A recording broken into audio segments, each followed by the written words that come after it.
30 ಪಂಚಾಯತಿಗಳಿಗೆ ನಾವು ಮಿನಿಮಮ್ 10 ಲಕ್ಷ, ಒಂದು ಪಂಚಾಯತಿಗೆ 10 ಲಕ್ಷವನ್ನು ಪಡಿಬಹುದು. ಅದು ಹಂಗಾಗಿ ಯುವಕರು ಕ್ರಿಕೆಟ್ ಒಂದೇ ಅಲ್ಲ, ರಾಜಕೀಯ ರಂಗದಲ್ಲಾಗ್ಬೋದು, ಈ ಗ್ರಾಮದಲ್ಲಿ ಸಣ್ಣ ಗ್ರಾಮ ಆಗಿದ್ರು ಕೂಡ ನೀವು ಕ್ರಿಕೆಟ್ ಅನ್ನು ಆಯೋಜನೆ ಮಾಡಿ 48 ತಂಡ ಬಂದಿದೆ ಅಂದ್ರೆ ನಿಮಗೆ ಎಷ್ಟು ಆಸಕ್ತಿ ಇದೆ, ಈ ಕ್ರೀಡೆಯಲ್ಲಿ ಎಷ್ಟು ಆಸಕ್ತಿ ಇದೆ ಅಂತ ಗೊತ್ತಾಗುತ್ತೆ. ಮುಂದಿನ ದಿನದಲ್ಲಿ ನಿಮ್ಮಂತ ಯುವಕರು ಎಲ್ಲ ಕೂಡ ರಾಜ್ಯ ಮಟ್ಟದಲ್ಲಿ, ತಾಲೂಕು ಮಟ್ಟದಲ್ಲಿ, ಜಿಲ್ಲಾ ಮಟ್ಟದಲ್ಲಿ, ಅಂತಾರಾಷ್ಟ್ರೀಯ ಮಟ್ಟದಲ್ಲಿ ಹೋಗ್ಬೇಕಂದ್ರೆ ನಿಮ್ಮಲ್ಲಿ ಒಂದು ಡೆಡಿಕೇಶನ್ ಇರಬೇಕು, ಆಟದಲ್ಲಿ ಆಸಕ್ತಿ ಇರಬೇಕು. ಆಸಕ್ತಿ ಇದ್ರೆ ಸಾಕಾಗಲ್ಲ, ಅದರ ನಿರಂತರ ಪ್ರಯತ್ನ ಇರಬೇಕು. ಇಲ್ಲೇ ಒಂದು ನಮ್ಮ ವಿಲೇಜ್ ಜೀವಡ್ಡಲ್ಲಿ ಪಕ್ಕದಲ್ಲಿ ಗುಡುಪಲ್ಲಿ ಅಂತ ಒಬ್ಬ ಲಕ್ಷ್ಮೀನಾರಾಯಣ್ ಅಂತ ಇದ್ದಾರೆ. ಅವರು ಅಂತಾರಾಷ್ಟ್ರೀಯ ವಾಲಿಬಾಲ್ ತಂಡದಲ್ಲಿ ಆಟ ಆಡಿದ್ದಾರೆ. ಅವರೇನು ದೂರ ಇಲ್ಲ, 5 ಕಿಲೋಮೀಟರ್ 6 ಕಿಲೋಮೀಟರ್ ಇದೆ ಅಕ್ಕಪಕ್ಕದಲ್ಲಿ. ಸೊ ಹಾಗಾಗಿ ನೀವು ಕೂಡ ಮುಂದಿನ ದಿನದಲ್ಲಿ ನಿಮ್ಮ ಒಂದು ಪ್ರತಿಭೆಯನ್ನು ತೋರಿಸ್ಬೇಕು. ಜಿಲ್ಲಾ ಮಟ್ಟದಲ್ಲಾಗ್ಬೋದು, ತಾಲೂಕು ಮಟ್ಟದಲ್ಲಾಗ್ಬೋದು, ರಾಜ್ಯ ಮಟ್ಟದಲ್ಲಾಗ್ಬೋದು, ಅಂತಾರಾಷ್ಟ್ರೀಯ ಮಟ್ಟಕ್ಕೆ ಹೋಗ್ಬೇಕು ಅಂತ ಯಾರಿಗಾದ್ರೂ ಆಸಕ್ತಿ ಇದ್ರೆ ಅದಕ್ಕೆ ಆದ ಒಂದು ತಂಡವನ್ನು ರಚನೆ ಮಾಡ್ತಾ ಇದೀವಿ. ನಮ್ಮ ಮಂಡಿಕಲ್ ಮಂಜುವನ್ನವರು ತುಂಬಾ ಆಸಕ್ತಿ ಇದ್ದಾರೆ ಕ್ರಿಕೆಟ್ಗೆ. ತಾಲೂಕಿನಲ್ಲಿ ಎಲ್ಲೇ ಆಟ ನಡಿಬೇಕು ಅಂದ್ರು ಅವರು ಮುಂದೆ ಇರ್ತಾರೆ.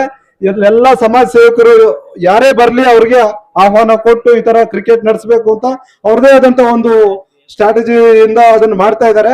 ಸೊ ನಿಮ್ಮಲ್ಲಿ ಏನಾದ್ರೂ ಆತರ ಆಸಕ್ತಿ ಇದ್ರೆ ಅವ್ರಿಗೆ ಖಂಡಿತ ತಿಳಿಸಬಹುದು. ಅದಕ್ಕೆ ಒಂದು ತಂಡ ಇದೆ, ರಾಷ್ಟ್ರ ಮಟ್ಟದಲ್ಲೂ ಕೂಡ ಒಂದು ತಂಡ ಇದೆ. ಅದನ್ನ ನಾವು ಗುರುತಿಸಿ ಅಂತ ಪ್ರತಿಭೆಯವ್ರನ್ನ ಕಳ್ಸ್ಕೊಡೋಣ, ಅದೊಂದು ಹೇಳ್ತಾ. ಹಾಗೆ ಸೊ ನಿಮ್ಮ ಈ ಒಂದು ಯಾರಿಗಾದ್ರೂ ಆತರ, ಮತ್ತೆ ನಮ್ಮ ಮುಖ್ಯಮಂತ್ರಿಗಳಾದ ಈಗಿನ ಡಿ ಕೆ ಶಿವಕುಮಾರ್ ಸಾಹೇಬ್ರವರು ಭಾರತ್ ಜೋಡೋ ಯಾತ್ರೆಯಲ್ಲಿ ಒಂದು ಯುವಕರಿಗೆ ಅಂತ ಒಂದು 10 ಲಕ್ಷ ರೂಗಳನ್ನು ಕೊಡಬೇಕು ಅಂತ ಹೇಳಿ ಒಂದು ಸಂಘ ಮಾಡಿ ಅದಕ್ಕೆ ಭಾರತ್ ಜೋಡೋ ಇದರಲ್ಲಿ ಒಂದು ಅನೌನ್ಸ್ ಮಾಡಿದ್ದಾರೆ, ಹೌದಲ್ಲ?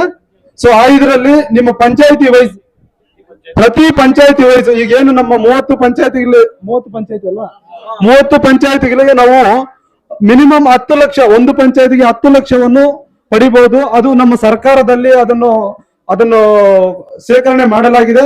ನಿಮ್ಮಲ್ಲಿ ಯಾರಾದ್ರೂ ಆ ತರ ತಂಡಗಳನ್ನು ರಚನೆ ಮಾಡಿ ನಿಮ್ದೇ ಆದಂತ ಯುವಕರ ಒಂದು ಶಕ್ತಿಯನ್ನು ಪ್ರದರ್ಶನ ಮಾಡಬೇಕು, ಶಕ್ತಿಯನ್ನ ರೂಪಿಸಬೇಕು. ಎಲ್ಲ ತಂಡ ಆಗ್ಬೋದು, ಕ್ರಿಕೆಟ್ ಆಗ್ಬೋದು, ವಾಲಿಬಾಲ್ ಆಗ್ಬೋದು, ಯಾವುದೇ ತಂಡ ಆಗ್ಬೋದು. ಈ ತರ ಆಡ್ಲಿಕ್ಕೆ ಅವಕಾಶಗಳಿದೆ. ಈಗ ಸರ್ಕಾರ ಕೂಡ ಮುಂದೆ ಬಂದಿದೆ. ನಮ್ಮ ಮುಖ್ಯಮಂತ್ರಿಗಳು ಈಗಾಗಲೇ ಹೇಳಿದ್ದಾರೆ, ಯುವಕರಿಗೆ ಹೆಚ್ಚಿನ ರೀತಿಯಲ್ಲಿ ಪ್ರೋತ್ಸಾಹ ಕೊಡಬೇಕು.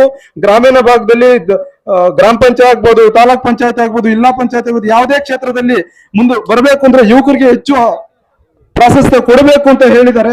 ಸೊ ಹಂಗಾಗಿ ಯುವಕರು ಕ್ರಿಕೆಟ್ ಒಂದೇ ಅಲ್ಲ, ರಾಜಕೀಯ ರಂಗದಲ್ಲಾಗ್ಬೋದು, ಆಟದಲ್ಲಾಗ್ಬೋದು, ಎಜುಕೇಶನ್ ಆಗ್ಬೋದು, ಮುಂದುವರಿಬೇಕು. ಯಾವುದೇ ರೀತಿಯಾದಂತಹ ಕೆಟ್ಟ ಚಟಗಳಿಗೆ ನೀವು ಬಾನಿಸರಾಗಬಾರ್ದು ಅಂತ ಹೇಳ್ತಾ ಈ ಮುಖಾಂತರ ನಿಮಗೆಲ್ಲ ಅವಕಾಶ ಮಾಡಿಕೊಟ್ಟಿದ್ದಕ್ಕೆ ಧನ್ಯವಾದಗಳು ಹೇಳ್ತಾ, ನನಗೆ ಅವಕಾಶ ಕೊಟ್ಟಿದ್ದಕ್ಕೆ ಹೊಂದಿಸ್ತಾ ನಿಮ್ಗೆ ಮಾತು ಮುಗಿಸ್ತಾ ಇದ್ದೀನಿ. ಜೈ ಹಿಂದ್, ಜೈ ಕರ್ನಾಟಕ.